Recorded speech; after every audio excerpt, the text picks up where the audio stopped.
Well, if you're looking for a job in this economy, it's tough for anyone, but more so for people with disabilities. Unemployment rates for people who are disabled are far higher than they are for those who are non disabled. And now the federal government wants to find out why. They've created a new task force to come up with solutions. But Mark Wafer already has some answers. He's a local entrepreneur who owns several Tim Hortons franchises. Over the years, he's gone out of his way to hire people with disabilities. He's with me on the phone now to tell us why. Hi. Hi there, how you doing? I'm fine, thanks. You've hired a number of employees with disabilities. Why? Well, we've hired 82 people in the last 17 years with a disability and currently have 33 people with a disability out of a workforce of 210.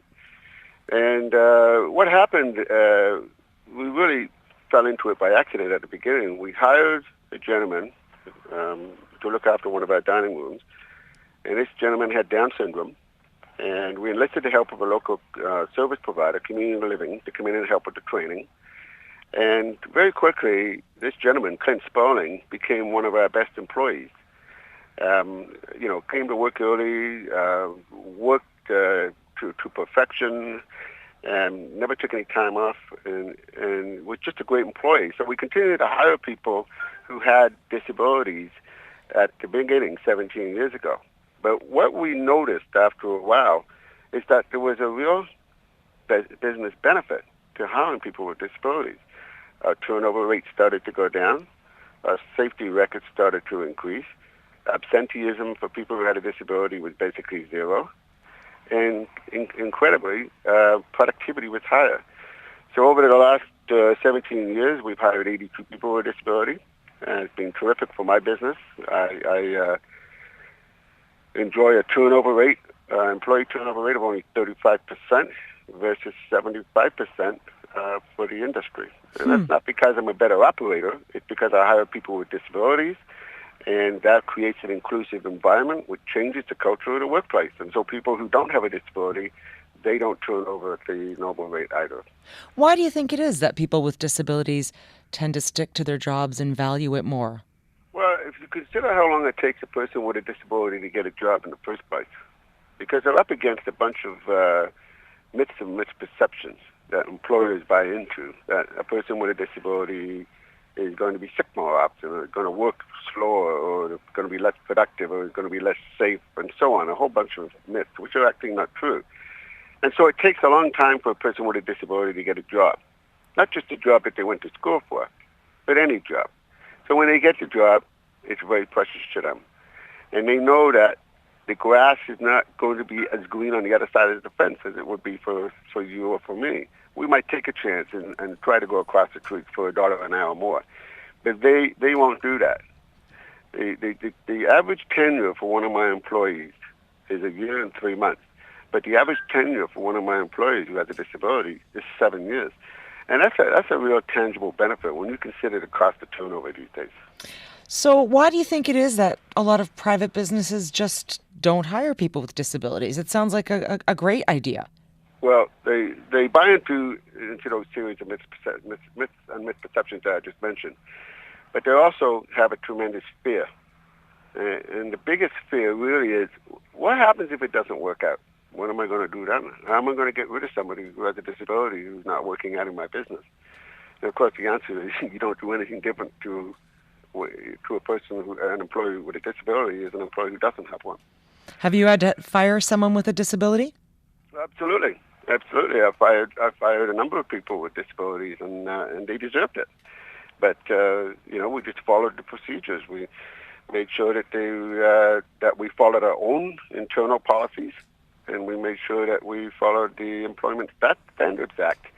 But at the end of the day, they weren't working out. They weren't doing their job properly, and so we parted company.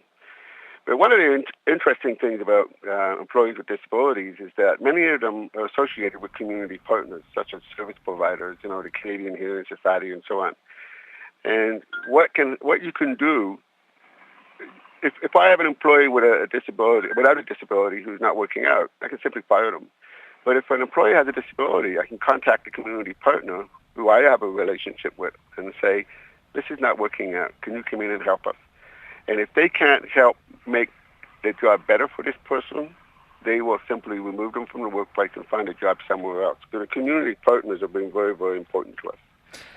What kind of disabilities do your employees have?